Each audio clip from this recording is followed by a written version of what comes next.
Okay, FM 101.7. Dr. Kenneth Frimpong, a virologist, and also a DNA specialist. Na enkoma ye die etiefo bi antwe na so mra na yentie ni bio pa na yenhunu yare no kura nkrofo abonyenyen na yare no etesai na aboa no wo ye hwan wo firi hin no kɔ Dr. Kenneth Frimpong yama wo ache me Joso opening na mompom te sei na menadom na mo nso boko pa wo bi a wado sukɔ na wabobio ewo eye viral infections ni sene viruses wo musi transmit ye no aboa no pa nyankopɔn bɔ no eye coronavirus ni wode ni kosie he na wonsu te sei na wo ya aboa suo bai wo ye baako wo ye mienu wo ye miensa odoso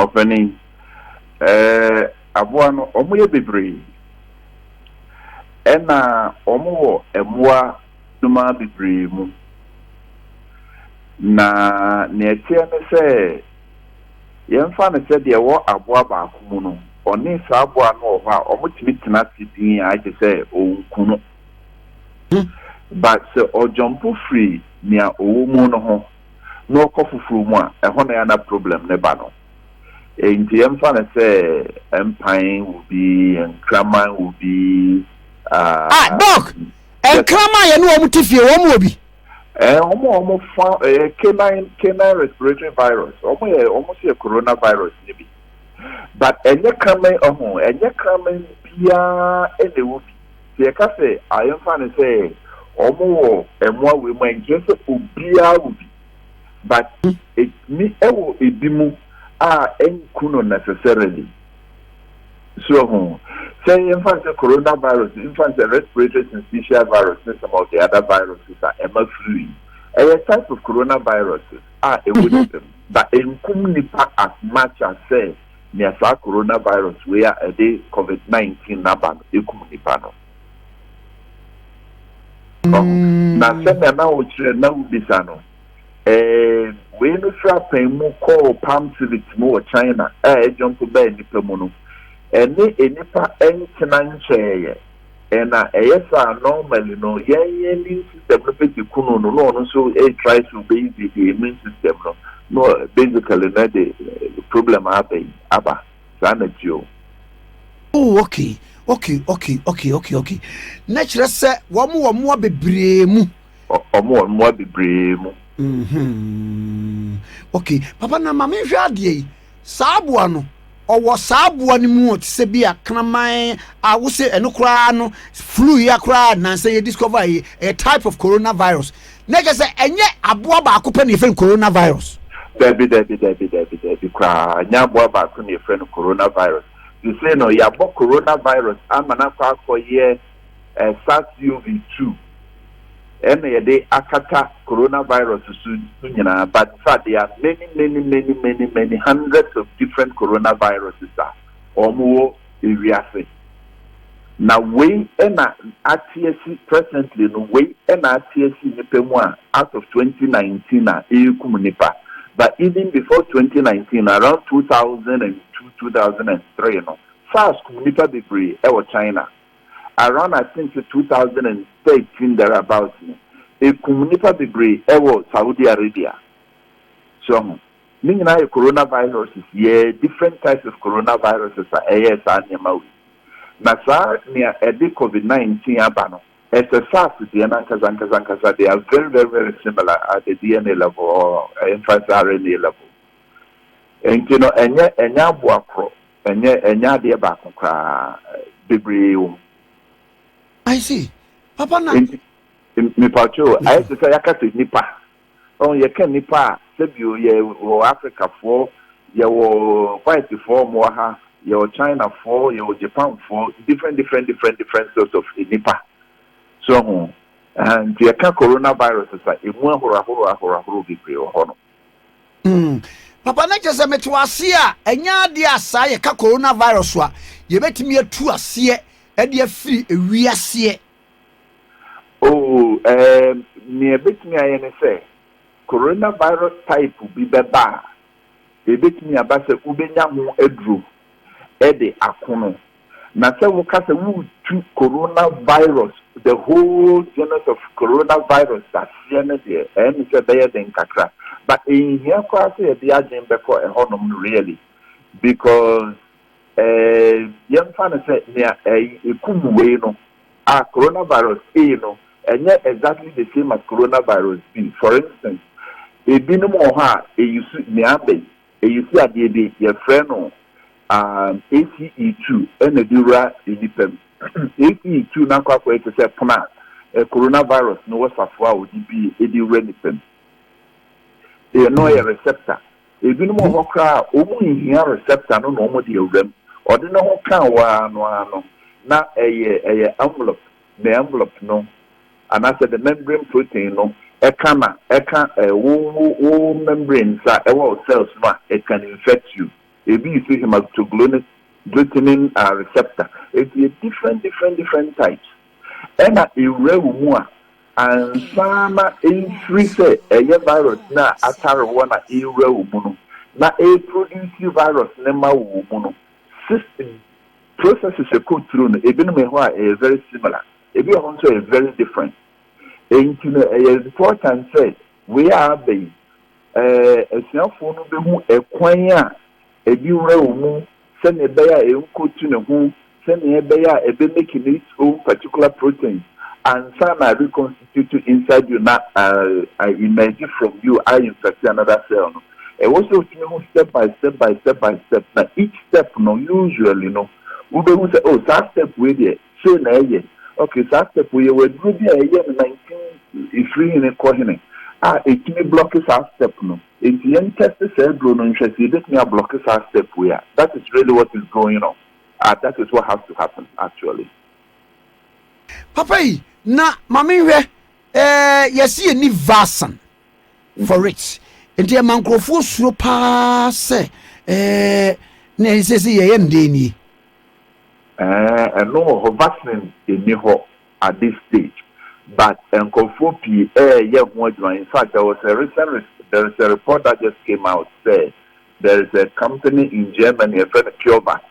Almost you say almost a vaccine. As you say in America for 4% almost me and Commodore almost subject to our company so. I'm a German force baby or company.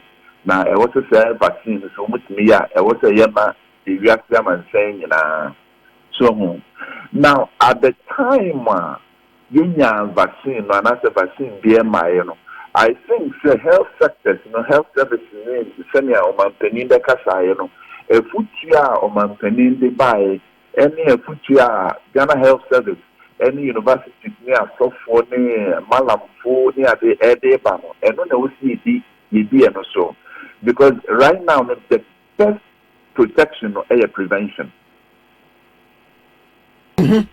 I think that's the main thing right now. And as the dear Kawa, making sure say, Umfang Koma Unia, Nasa, Mamia, Nasa, Busia, Nasa, Adam for Nasa, Koweka Bisa. If you also mobile, now mobile, now will be our Ben owners of mobile. I think that right now, and the most important thing to do. Papa, Obia Wenya Saya Rabi COVID-19 Ibinu. Say, me fancy a quarantine. How do you administer to the person? Muya ne dia bay. Okay, it depends on the level of the yarena wenyano. Say, I'm fan so asymptomatic, and I say yarena say then he no one. Ubetini interact with him or her. Say on the same sort of protection na ye cano. Or no also no you should be. Young fan is in your fee. Okay, yeah, fan say or you kuna naso or you on the mouth. You say self quarantine. What's a dying dimwa, and no fear. Also, no maintain a side more or less. Own to me, you wouldn't meaning you see the same utensils. So, send sense in there, and also in Yanity, Dial Woman, I will say, some face mask, I also use now offer hand sanitizer, and yes, I will be soon someone more than a lot more often. wobɛtumi de aduane abrɛ no ba wo ba no nso wobɛtumi a wo protect wo ho the same thing sɛ wontumi a social distance is almost kind of 6 feet distance no you have to maintain those things so woyɛ saa ɔno a wɔnyɛ bio no chances sɛ ɔde bɛma wɔ no ɛyɛ low mpatwɛ so ho ɛna the chances sɛ wobɛnya free no hɔ na nso de akɔma obi no ɛno nso ɛyɛ low but yɛareɛ no advance to a certain point a ɛna ɛyɛ supportive care no ne sɛ ebi a ɔmo bɛma oxygen ebi a sɛ wontumi nhome a ɔmo bɛma mechanical ventilator ɛne nneɛma ɛte saa yɛmfa sɛ wɔ septic shock a ɔmo bɛma wɔn mogya no emu ayɛturo ne ade ɛno yɛ different stages of infection na sɛ different stages of the illness no saa na teɛ but sɛ aduro ɛna yɛmfa no sɛ nnuro bi wɔ hɔ ɔmo yɛ for HIV a ɛmo try so ɔmbɛyi si ahwɛ sɛ ebɛtumi ako no nti a number of things are being done but the main thing no again no ɛyɛ prevention. Okay, Papa, yes, a respiratory disease. Yes. Like I say, and I'm humming. One nipa no, or humi go from anymore. A yadana, a timmy wura of from. Aha, and no, ya to disappoint with it. The main thing, no, they say, o nipa no, a homea manapino, homema if we no move no. Ebiwo, right? Now, so we are very close to that person. Once who watching from Anakomuno, if you let me at someone every woman, and you know almost say, my distance between any unipana, the next person, so will be so no. I won't do anything, no. My distance, and when you say about 6 feet and over, or who me play and some from my so, and no better diluting it to a extent to say, by the time I am found to say, and I may feel the mobile, the emu honor, not dilute to a point that aids me how I can. Now, say, Nipa no when fear, and no, yana a droplet, and no, it will do a lot more than saying from my Wahomia, Shiema. In the amount of the as you know what when in so now Wahomia, Egusua. The closer it is to you, no, and I will be one say, Mr. Craig, Nipano, Emuaba. But so Nipano, not an answer woman, here. So you should know one way to cry, which means say, and she'll be free Nipanuaba. Since you're not a free Nipanuaba, viruses no edu. And you know, so we are close enough. Now, a bit of carrying fantasy be with me, and I saw him, and I say, the and no we are at greater risk. Then you know what is a overpower and also Ben Wednesday and also the year to sign on or handkerchief and also tissue a packatawano. Send me a battery droplets na a bit free umu abama. So we need handkerchief and also tissue said or elbow hono. Wabache. Wabache, and also we be this blue. Won't you found some because who do you say? Normally, no one said the morning will be an hour so be and now say what I could see would be in a Sunday man into the airport about and only a safer than so doing that a day. And I said what they on what the handkerchief and nothing in this our chair. Now we now touch now. I was so overall and so quickly. And now so we sanitize our own. Send me and I won't transmit him will be for. Papa Abuano, why ye the alcohol to me kuno. Alcohol, but it should be 60% or more. And now, alcohol, there are different types of alcohol. The alcohol I can want some ethanol. And that's be a friend as a proper alcohol. Yeah, ethanol, yeah. It should be about 62 normally, and it should be about 62% and above. Nature say alcoholic volume now okay. Alcoholic content, you know, should be 62%, between 62% and about 70-75%. And no, the ebekuno. But so for 100% ethanol, and no, one thing, and no, less effective because if you need proteins, no, a bed destabilizes proteins, no, now exposes membranes, no, in a way, and said that, papa. And the key, say it should be between 62% and about 75% alcohol content. Okay. Papa, na 100% na emwa. There be emwa papa because, say, abua no, you find a car tire, lorry tire, no, you find a bicycle tire. No. Say, you find a center no, different layers. Emma, the yana spokes no, but spokes. Aye. The free center no, echo baby a tire no. Tire no. And only a spikes. Spikes, so spike protein no, and on a bit a carry another infant long cells and that's the exercise. Now, a new and no a protein. So, 100% alcohol at the camera, it is stabilizing, but not completely enough, say, a bit inactivated virus. No. Yes, the next layer, infant membrane protein, no, and sanwako envelope, and sanwako nucleocapsid, no. It is not completely inactivated, and instead of more we, but a 62% to 75% now, inactivated spike no, it may destroy the membrane no, and the envelope no. Send by the time no, that virus is completely inactivated. What would say 62 to 75% is what you are looking for, not 100% alcohol. Okay, Papa, na mami radie. Emwano, omo buani panimua, omo mode of multiplication. Anything na hin ya no omotena pa. Okay, so first no spike protein na kan ho asem no e be carry BBFN ACE2. Okay, so a carry ACE2 na the next step, that is the spike protein. The next step no e BB entry no e endosome and say could be BBFN no endocytosis process ne envelope protein and membrane protein no long cells no na mia ewo abo no e friend nucleocapsid no and contain RNA no real a right and you're already ready to go it is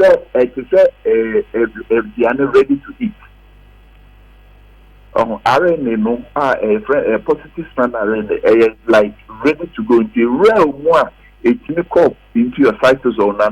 Wow, in the pediano, long cells no machine and after it crank up a lot of viral particles. Into a crank up your favorite nucleus no will reconstitute. Now virus no proteins near there was saying no. Na nucleocapsid na capture RNA no na envelope na kata ho na membrane na kata ho na spike na beka ho na chi every woman. But me can each step no and additional for each of the steps no say me see echo into the question then say it come home to the time e benya ne ba no me friends and the man no you fan say 8 steps are. Each step, no, it also to me who said, this is the step, that is the step, this is the step. For instance, so attachment, no, a no why it means for SARS, maybe a mess, no, a no would develop it for SARS and mess, it means blockade attachment, no, a grow hope for that. The question is, will it work for COVID-19? Say, not according to the endosome process now. Say we can be this chloroquine here, Juma. And sama any no more no, you feel the acid, it has to be acid based process. Into offer draw it changes from acid to base into the endosomal process now. And also it may breast our system nothing.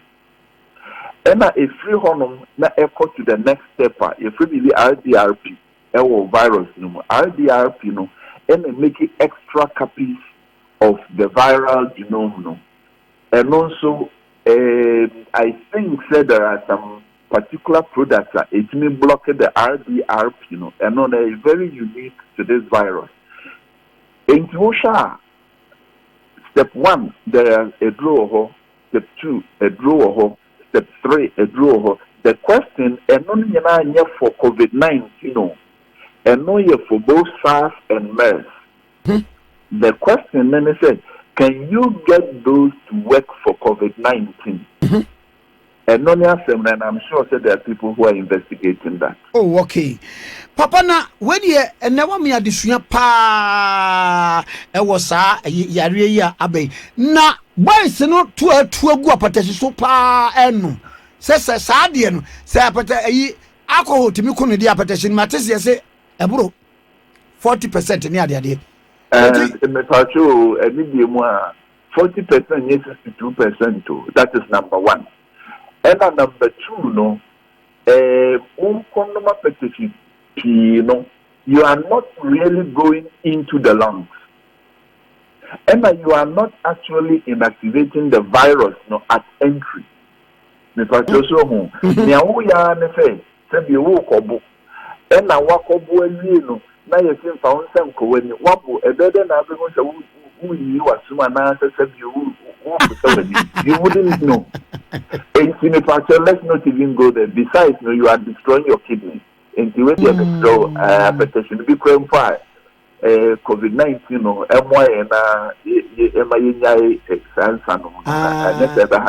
and ramen number be me on answer son of the boys more ham. You look now, Mammy said we said you that means say ye and find it cure soon. Cure to see Uncle Sanka been a honor as we speak, specifically for we. Dog, dear Miss Sati, be a money set immune system not a stronger. You really bet me, I'm money bet me about. But want to me and take control over you. There is another bit controversial. The reason then they say your immune system has to be strong. Now what's there is no doubt about that. So immune system no former. In fact, the mortality rate in Italy is much higher than the global average. Italy is around 8% thereabouts. I think so ammonia about 24,000. And in Nepal about 1,810 or thereabouts. If I went to the last 24 hours, about 368 died. Now, who compare that to other countries, in fact, Singapore and maybe Hong Kong? The main thing is that the population in Italy is aging. Almost average age, I was wrong. They are in about 50 plus, maybe 60 around, thereabouts. And I want the EU pa. And I want to normally, maybe an cancer, maybe an diabetes, maybe an hypertension, any yare ba ewo honor. Into already normal immune system no depressed. Into it's making much more rapidly than obia the immune system na strong. At the same time, immune system no say is super strong. Not say an quote unquote overreaction to the virus and also be counterproductive. But of course, between the immune system is strong, any immune system is weak there for the stronger one because I know more. Now, Papa, my memu sadie we. M1 temperature burn na ya wo mutimitinam. Ebi no can say cold areas are more prone to this viral disease more than nipa bi e what tropics mu. One more temperature let's say. Me pacha no na yen hwe no ni. There are a few things. Se obesha obia human beings all over no. You have a constant body temperature of about 37 degrees. Mm-hmm. So to Europe, so to Alaska, so to Ghana, operating body temperature no 37 degrees. Emma, Iraq, Obimo, Ewo, Italy, and after China, and after Alaska, the virus is going to survive at the 37 degrees and kill you. It's much the same way in South to Ghana and after anywhere in the tropics. Now, body temperature at 37 is going to kill you too. And no, Pacho, you need a new free home. Now, the question is environmental impact. And the answer is beer will be Europe. A hot temperature now drop it to, let's say, about 20 degrees, and I say in 14 degrees. Now the bar a handma if I say it grew bare 37 degrees. And I say if I say 30 degrees, normal temperature about 28, 30 degrees. Now, so we share physical impact of temperature. If we do Q10 law, Q10 law necessary for every 10 degree change in Celsius, no, the rate of reaction, no, doubles. In other words, no, say ubi wo young fan is a virus no koto adieso paper so ewo Europa. Normally, young fan is a 8 hours and sana 10 hours and sana virus no. What the Bahamas because of the higher temperature, young fan say if there is a 10 degree change there, a bit me about say abuano be move faster. Okay, so if you look at the physical processor, in other words, young fans will be a hot with 10 hours, maybe 5 hours, and I'm speculating here, but I just want to make a point. Say, a bit me about within that 5 hours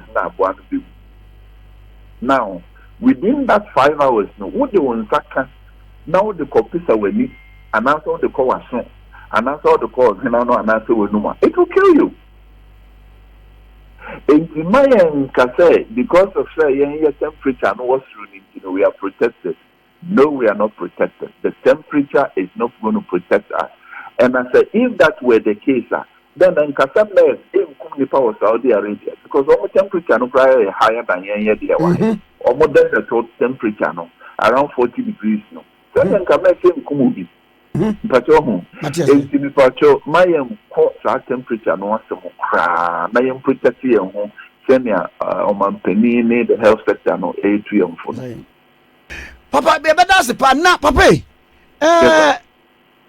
What being pa will be a wood will be a na who calls cool he will free he will come he yenty bibi kakra.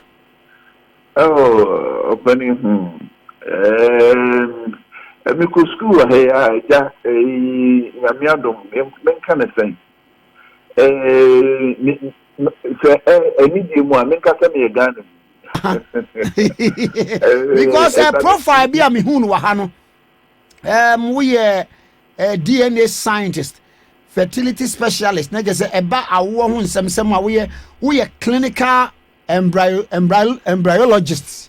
Men can kakra me we de ya na group be a mechanic kakra ba e jamico school to e o kuma se ko pon e akropon sir me go school to wow you through to your bus and Augustine to Cape Coast and nyame adom ye call Brandeis go a bachelor's in biology, a PhD in molecular biology and biochemistry. A postdoctoral work was working institute in virology and gene therapy. And kakra biotechnology in the best she in the DNA lab, set up this hospital secure. And the Niger we know Abanuziana you see focus wadaroma on Yarea Baina and Kwanko HCBA Tony and one anti BBX with the medium one measure. Because ya na amanfo na such and where you free him no Ghana ha no we planting with the fufu ibi ana with the apesie ibi na ye di puto di ni na bi nyamiado na ukrom ni Jabin Asante Jabin. Oh wow, Asante Jabin. Yes sir. Hey, yo. E wana mpapa su free. Yo and say baby a kontoa ni se ezi Jabin kontoa. Wo mu fie ho. Ai. So Benyamia to mo dia ko ni nam ya ko ni nam o man mu baby bebre atena fumasle atena nkran ya kwa kudrum kwanta ko damongo ne baby bebre tina janya me adom yetimi ananti o mai mu kakra do kwa de meda se pa se wagibre na ono ya twetwe nkomo yeni aso asida ye nyame bia opani meso meda se pa Dr. Kenneth Frimpong yeni na twetwe ko virologist DNA specialist Okay, FM 101.7.